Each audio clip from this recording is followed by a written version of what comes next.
मिलन शर्मा।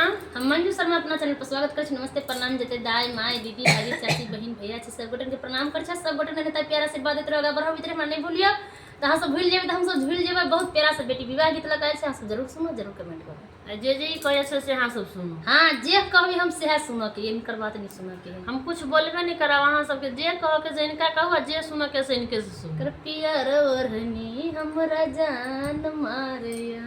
हमर ओढ़नी केकरो नहीं जान मारी, हिनके भर के ओढ़नी सबके जान मारी। हम तो अकेले में परेशान छी, तो ओढ़नी के ना हमर जान मारते।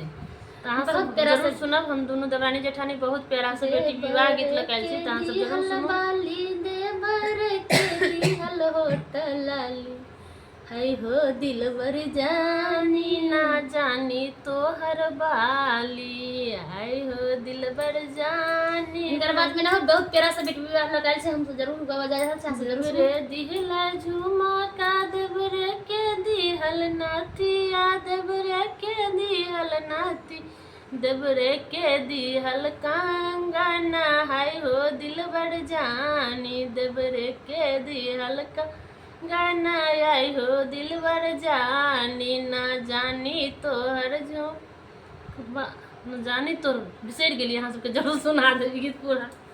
बहुत प्यारा से बेटी विवाह गीत लगाइल छै, अहाँ सब जरूर सुना जरूर की कहू, गेबते गेबते कतौ से कतौ मन चल जाए, ते तोरे बिसरा जाय छै।